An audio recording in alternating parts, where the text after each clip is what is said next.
Je le claironne depuis ce matin, 6h30, que dis-je, c'est le 30e anniversaire de l'IMA, l'Institut du monde arabe. Anna, bonjour.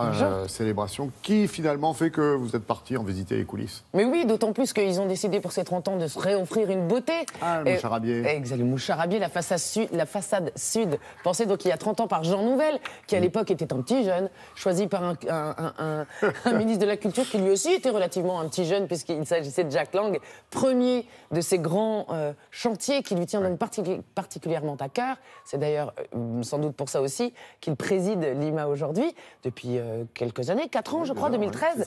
Et donc voilà, c'est un lieu absolument porteur de toute la lumière dont on a besoin dans ces temps quelquefois un petit peu obscurs. Il nous rappelle à quel point les cultures arabes et les nôtres sont liées depuis toujours à peu près. Et voilà, plein de belles occasions. On découvre les trésors dans la bibliothèque, on découvre les secrets des moucharabiers qui enfin remarchent et joue avec la lumière, justement, dont on parlait. Ça fait la lumière sur tout un tas de choses. On a rencontré les architectes, les directrices de la bibliothèque, Monsieur Jack Lang, Ettar Benjeloun.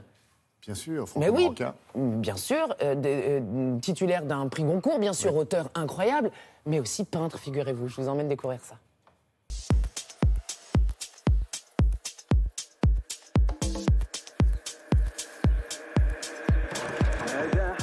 J'avais convaincu François Mitterrand de choisir cet emplacement en plein cœur de Paris, à quelques pas de Notre-Dame et de la Grande Mosquée de Paris, le long de la Seine.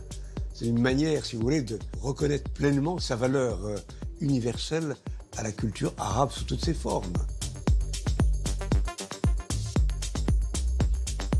Et puis l'autre point important de nos décisions de l'époque, c'est d'avoir sollicité de jeunes architectes. Et c'est Jean Nouvel et Architecture Studio que nous avons choisi. Et disons la vérité, nous avons choisi en raison de la façade des moucharabiers qui nous a comblés de bonheur. Ça pèse très lourd, quasiment 200 kilos chaque pièce. D'alliages différents d'aluminium, de bronze, de laiton, d'inox, des matériaux très à la pointe à l'époque et puis encore à la pointe aujourd'hui. Il a fallu retravailler tout cela. L'idée, c'était qu'il puisse s'ouvrir et se fermer en fonction de l'intensité de la lumière et du soleil, telle la pupille de l'œil ou le diaphragme de l'appareil photographique. Simplement, ils ont été bloqués pendant près de 30 ans. Une des particularités de l'architecture de la bibliothèque, c'est ce qu'on appelle la tour des livres. La tour des livres est un élément emblématique de l'architecture du bâtiment de Jean Nouvel. Il s'est inspiré du minaret de l'ancienne mosquée de Samarra en Irak. C'est une tour qui fait 32 mètres et qui s'élance du premier étage jusqu'au 7e étage. Et elle symbolise en fait l'ascension vers le savoir et vers la spiritualité. Ah là, c'est hautement symbolique.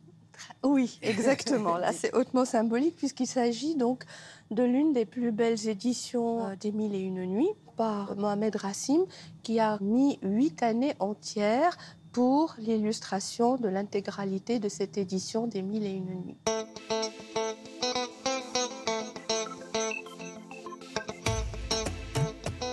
L'exposition à l'Institut du monde arabe, c'est une grande consécration. Surtout que dans mes livres, ils ne sont pas drôles, mes livres, ils sont de la condition humaine, et la condition humaine en ce moment n'est pas des plus belles.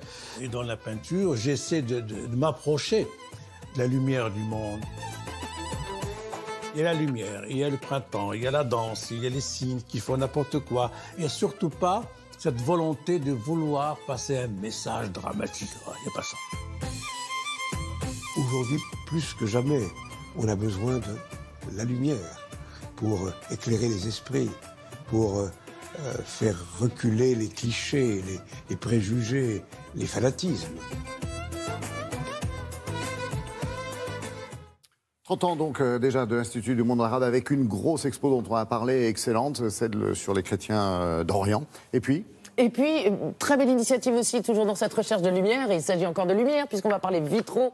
Une église d'Anjou a eu la très très bonne idée de demander à Ettar Benjeloun de réaliser ces nouveaux vitraux. Je trouve le message incroyable. On est liés depuis toujours. Pourquoi s'arrêter maintenant? Merci Anna.